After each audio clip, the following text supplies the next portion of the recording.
part of it is also that I'm tapped into my intuition at this point, that I can pretty much dodge a lot of bullets, I think, by not getting involved with somebody, you know, personally or, you know, whether it's for business or something like that, saying, you know, I'm not really digging this energy here. Hey guys, I'm Ashley Dawn Rivard, and you are now into The Dawn, a provocative podcast that looks at all things taboo, such as suicide, grief, sex, addictions, and more. Each week, I talk with experts who successfully investigate their areas of interest. And if you like what you hear, please remember to subscribe.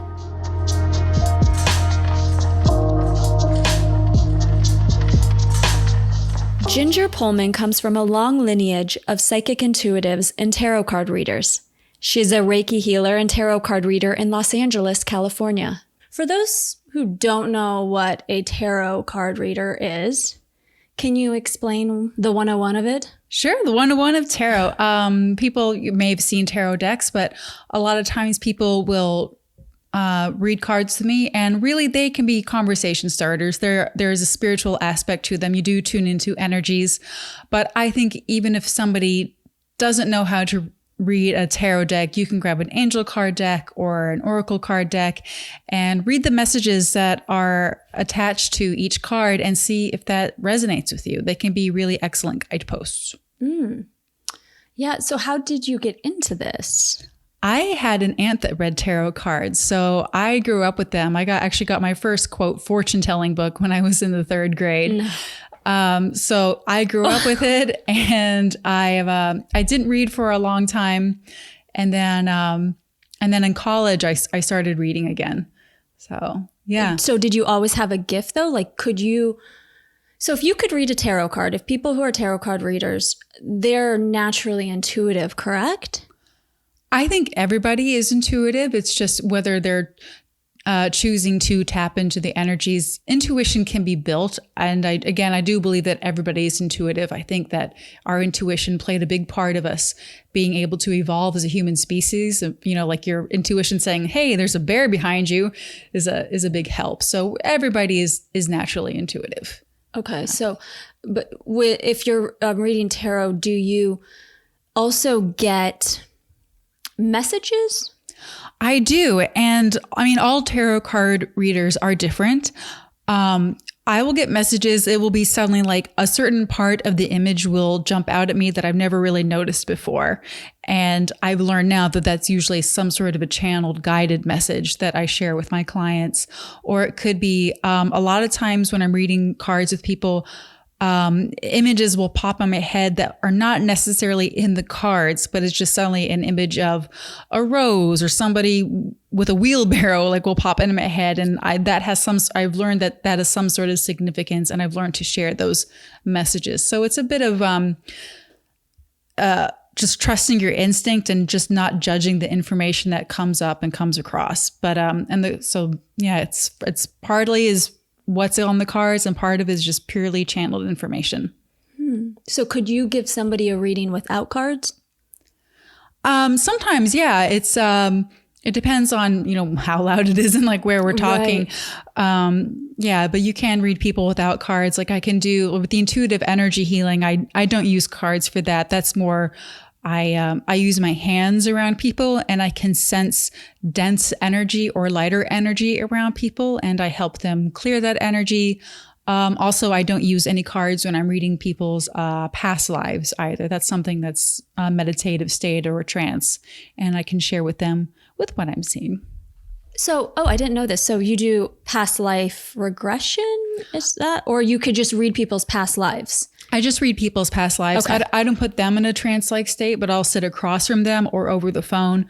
And then I can just sort of tap in and tune back into the universe. And I have my own techniques and exercises that I do. And then I see what comes up for people. And it's interesting because not everybody has a past life that's based on planet Earth, which I think is very interesting. I think for some people, it's their first go around here on the planet, which is why some of them are having such a hard time because they're not used to Earth and what goes on over here. It's very hard for them to understand.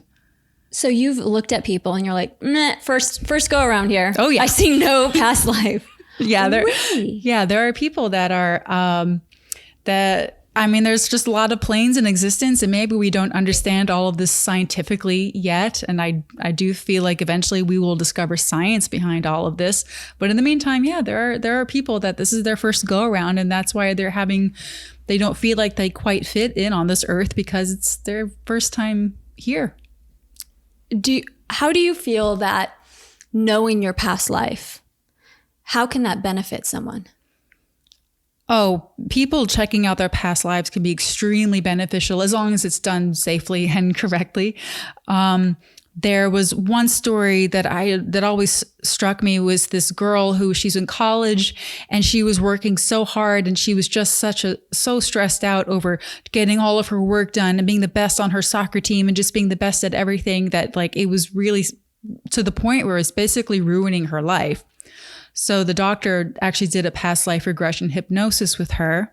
And what they discovered, what came up, was that she was a captain of a ship and the ship sank and all of her people drowned. So what was triggering her in this life is that if I don't do this correctly, all of my people will die.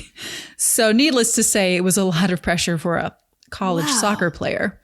So did that help alleviate her then? It did. She found relief. It changed her life around because I think for some people, having an answer to this question is such a huge healing aspect. When they say like knowledge is power. Right? Yes. Yeah. Know thyself. Yeah. Wow. That's fascinating. That must be intense too for you though. I mean, right? Like when you see, like, you're like, oh shit, you're like a really terrible person in your past life, right? Like I try not to I try not to judge because I think nobody's perfect in this life or others. So right. I try not to judge. The only thing is that on my end, like maybe I could get just tired because some people have such energy some people have energy that's exhausting to read. And how come? It's some of it. Well, for me on my end, if there's this element of panic or neediness, or they're just sort of, if they're really wound up, I am empathetic, so I can feel myself getting wound up or panicky too. Like my vibration will match theirs, so I could be in a perfectly calm state before I met them, but while I'm reading them, I can find myself getting, anxious. And I've learned now to just understand like, okay, I'm not anxious. They're anxious. I just happen to be feeling it. Mm-hmm. And I think that can happen to a lot of people that don't understand that they themselves might be empaths. They're picking up other people's energies. Yeah. A lot of people, right? Yeah. There's a lot of people. There's a lot of people that, especially if they're battling any mental health issues, they don't necessarily want to spend a lot of time out in a mall or a place where there's a lot of people, and they think it's just because they're damaged or they're no good. It's really because they don't understand yet that they're walking around picking up what I call psychic cobwebs. When you walk into a cobweb and you start to freak out, and you pull out your face, it's kind of like that, but they're just walking into other people's energies and they're taking it all on. And so that's why they don't do so well after being with a lot of people. I want to go back also to this energy healing that you do. So you said you do it in person, or do you do it over the phone? I do it in person. I can also do it over the phone, but I personally like to do it with the person just because I feel like for energy healing, I really want to see what's going on with them one-on-one. You can do it over the phone and that's fine too. But for a real like energy healing, I like to have my hands, my hands sort of skim over somebody's body, probably about 6 inches to a foot away from them. And I kind of will move my hands around and I'll see where the energy seems to be stuck or dense around them. And there's different types of energies I've felt around people. Some people have, and I find this a lot with people that are dealing with any sort of depression or mental health issues, I call them clingers. It's almost, in my mind's eye, what I'm seeing is like a little black jellyfish type thing, and that likes to sit on people's shoulders and their necks and their between their shoulder blades. Wow. Yeah, it's like pretty this, consistent. It's like this gooey black energy that just kind of like gloms on, and it's kind of like once you get like a little bit of a sticky thing, it's kind of like it can get bigger and bigger and bigger. And so what I do is just energetically can make them go away or have them release or clear them off. And people really should be doing this on a more regular basis, or to do things that will get rid of them, whether it's swimming, hiking, meditating, whatever it is. But there's other ways to get rid of the quote clingers besides just energy healing. But a lot of people have them. You can just get rid of it through exercise, but isn't that momentarily, like, what's that? Is that the word? I mean, it lasts temporary, you know, I mean, you feel great after you exercise, but then maybe this dark shadow comes over you again. Well, there's a lot of aspects like of healing. I think like once you are like aware of like the clingers, I think, you have to exercise with the awareness of what you are doing. And it's almost like, let's say that you want to do an energy healing, but you are a runner and that's how you want to get rid of it. Part of you is using the visualization yourself, saying, I'm going to go for a run. And while you're running, picture that clinger on your back getting like blown off little by little off into the wind and off into the, to the core of the center of the earth where it gets, burned up, and it goes away like that. So part of it is the person has to set the intention that that's what they want to do and to use the visualization along with it. And it is maintenance. You just can't do this once and you're done. You do have to check back in. Right. And so would you say if you're meditating, you're also creating a visualization of it, like lifting off of you into the light or something? Correct. Like you would, really great exercise is just to picture a core or energy of light going from your sacrum down into the center of the earth where there's like a lot of fire energy. And you basically visualize these things. You can picture a gold light coming from heaven and it can fill your body. You knock the things off and they kind of tumble off and down into that core from your spine into the center of the earth where they then burn up. Huh. This is a great conversation. Yeah. Yeah. But these visualization techniques are extremely powerful and they should be done on a regular basis, just like brushing your teeth. Huh. I agree. And it can be sadness, it can be anger, it can be, jealousy. There's a lot of ways that these things can show up, but a scan of your body and an intuitive energy healing is a good idea. Yeah. So you grew up in a household, a family where this was very open, correct? Like tarot reading, psychics, healers. It was just like eating oatmeal, like no big deal. It really was. My mom is in a Scorpio and she's incredibly intuitive. So I would always be fascinated. She would tell me these dreams that she would have and then they would come true. And then people always assume that she was the tarot card reader, but actually my aunt was the tarot card reader. And eventually my dad became a card reader as well. Oh my gosh. So really it's a lot of it is also from my father's side of the family. And yeah, it was my dad throwing the cards down on the table and doing the readings.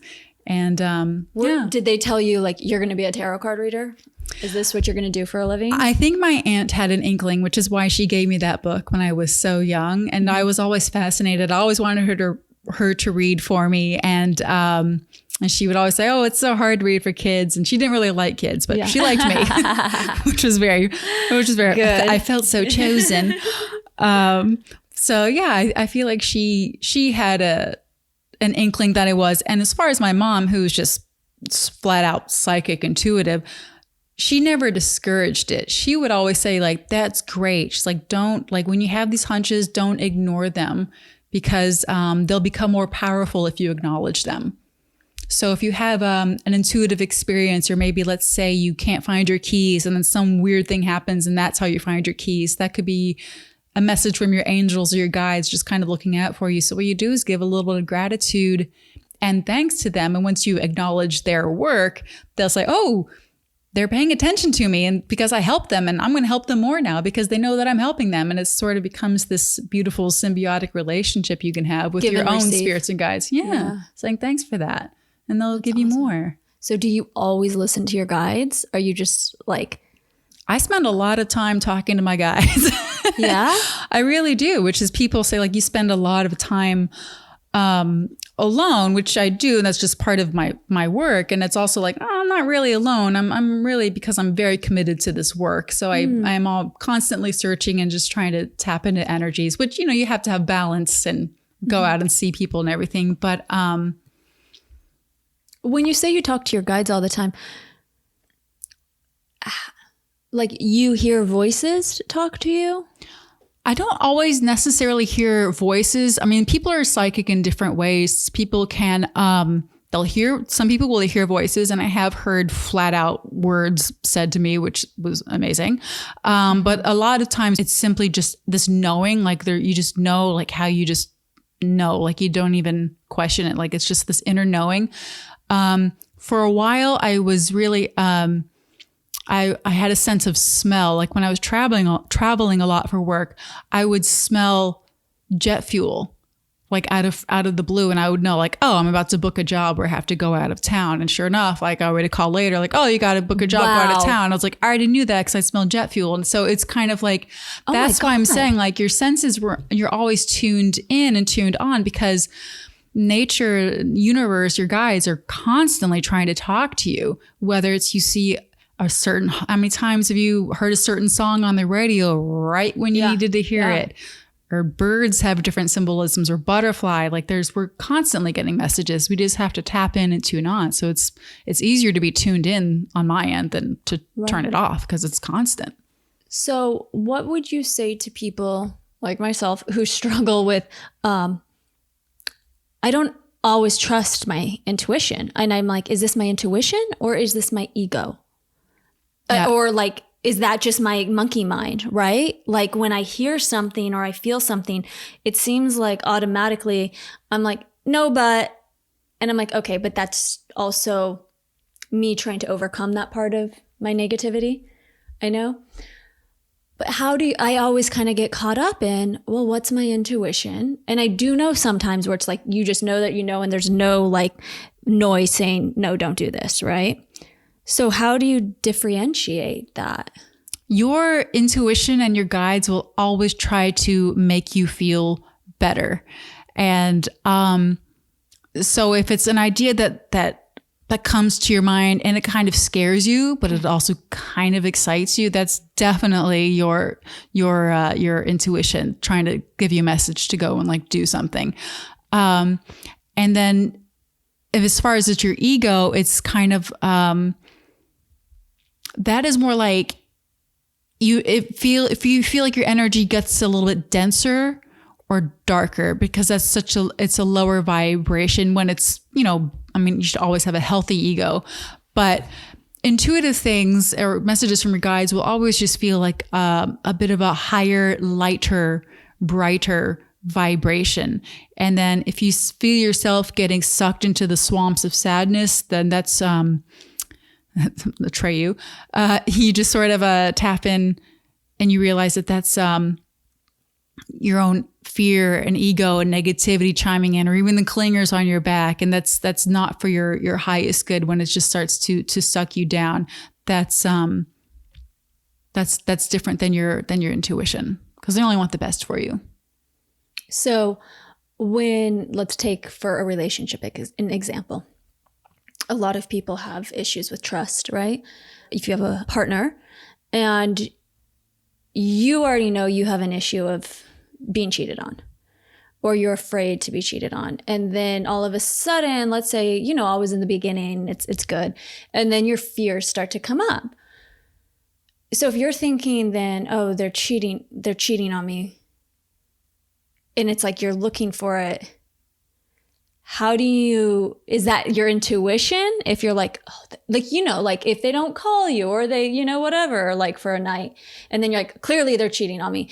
But you could also kind of challenge that and be like, wait, is that my fear still playing into this? And how would you know the difference if you were like, nope, got it, totally, I feel like something has happened, versus that's just my fear? I think it's a really a good example of one, know thyself. And I think that's good when you've done the work on yourself to know that you have the self-awareness, like they're abandoning me. Like, no, that's my issues from my childhood kicking in right there. So hurrah for those. And you learn to let those go. So it's, knowing yourself and knowing your own shit. Yeah. Knowing like, what's your garbage smell like? Yeah. So and then part of it at the end, and the intuitive side is that, specifically like, is somebody cheating on me? That's a tricky one because you don't always know. That's why a lot of people see their intuitive readers or their tarot card readers. I don't know. My go-to, like, I mean, if I'm being honest, like, I don't know, pull a card on it. Like, we'll see what it says. So when you're doing readings, do people straight up ask you, is he cheating? And then if you see it, do you tell them? Or do you intuitively know, do they need to know or not? But then, I don't know. It's tricky. If somebody flat out asks me and I look, I will just let them know what I see. Mm-hmm. And there's a lot of, degrees of cheating. Like some people think that flirting is cheating. And some people think, somebody, having an outright affair, of course, it's obviously. Mm-hmm. So it kind of depends on the person and the context of the situation. And if somebody asks me flat out if somebody's cheating, I'll psychic snoop and I'll look and I'll let them know. And we'll also check in though with the highest, wanting to be a high vibration about such a low vibration situation. Figure out, well, what's the best way to approach this? Like, what's happening? What's going on? Like, is this person just damaged goods? Like, what is happening here? So you kind of, I would never just leave it at, they are, bye. Like, just end the conversation there. Right. You give support to follow up with that. Yeah. Yeah. Yeah. Wow.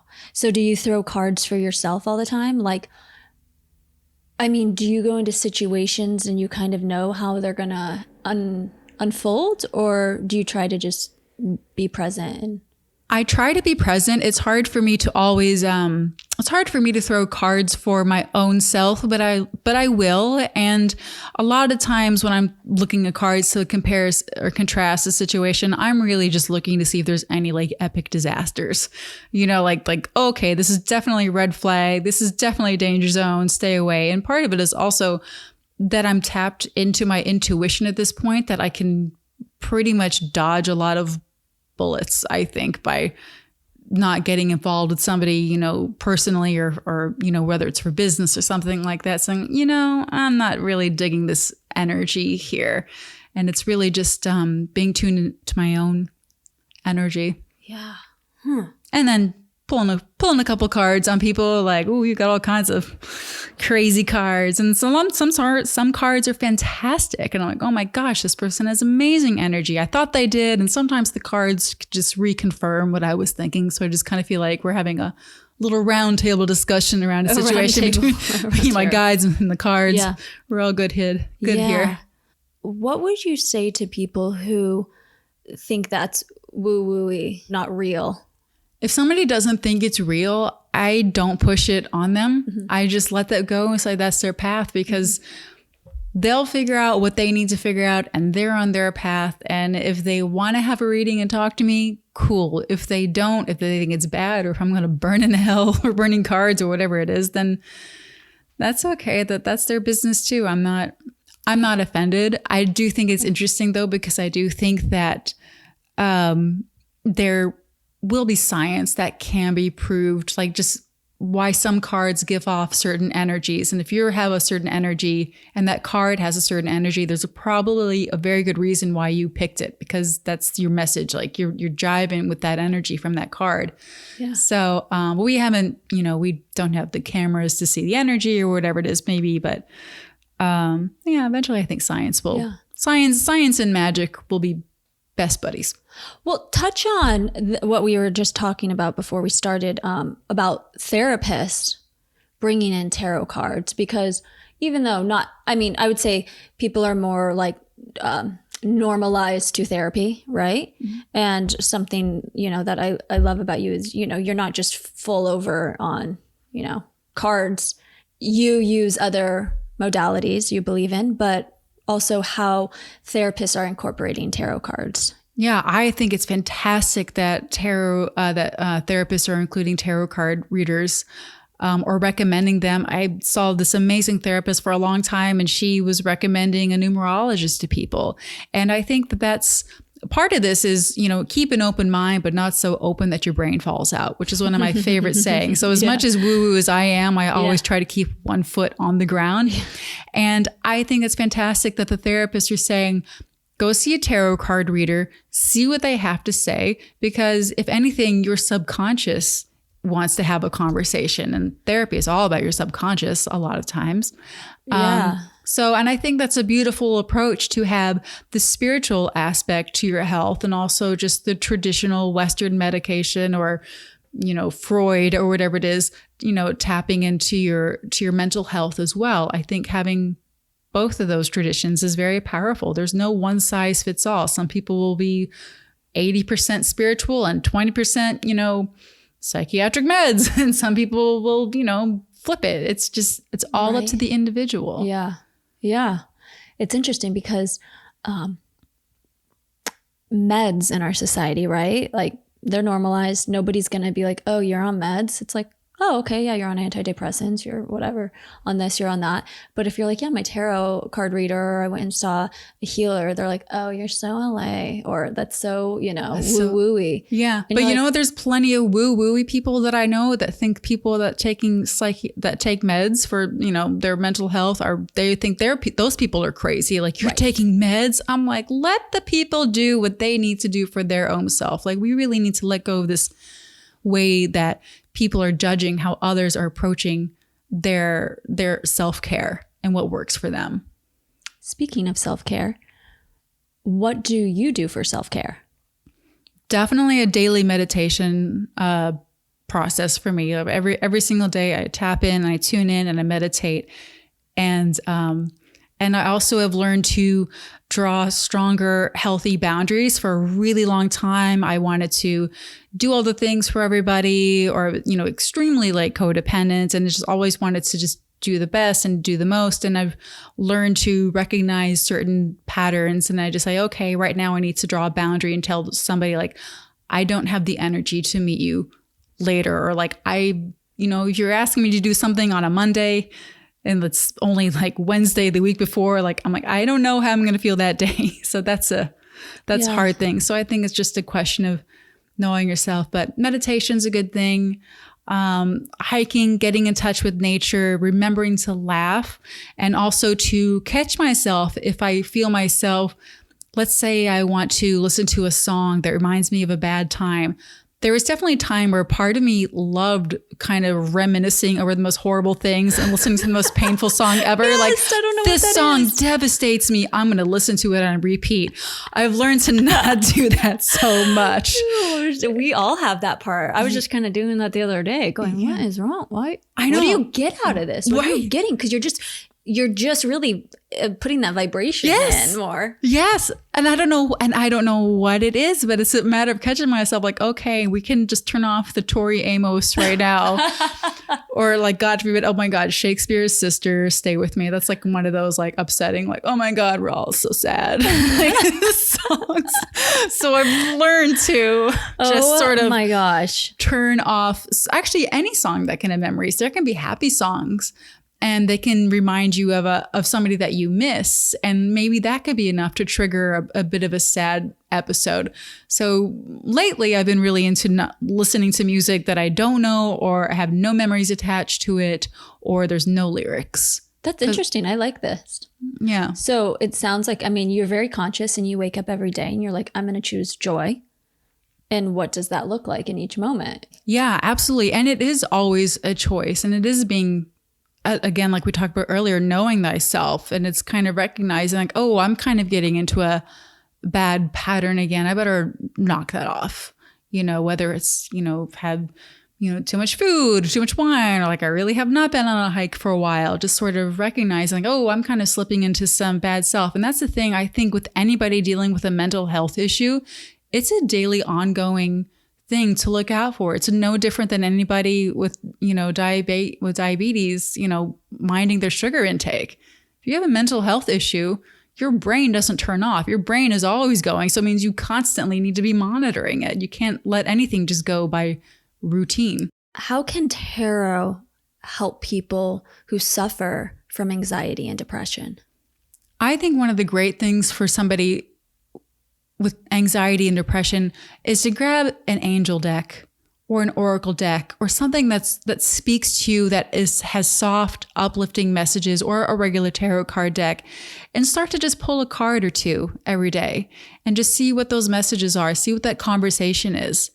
And you can always ask your cards, if say you pulled cards and like, oh, that's a really bad situation. Instead of sitting there feeling bad about the situation because that's what the card said, like, oh, that's not so good. You can then ask the cards, what is the best way to fix this? How can I make this better? And then you can pull some cards and see what that answer is. Because it's more than just tapping into like, what's the big nightmare? Like, well, you can figure out, well, how can I wake up? And the cards can have a conversation with you about it, or they'll just trigger some thoughts. So if you pull, I've done this. I have a card deck and I'll sometimes ask a question, I'll pull a card and I'll be like, I hate that card, right? Like, that's terrible. I usually then walk away and go, that's crap. That wasn't right. I don't know. I'm not going to listen to that ever. Didn't know what it was talking about. I guess what I should be doing is saying, oh, okay. So how do I say it? Like, back this up. If you get a bad card, some people, we think, okay, this is like a sentence, right?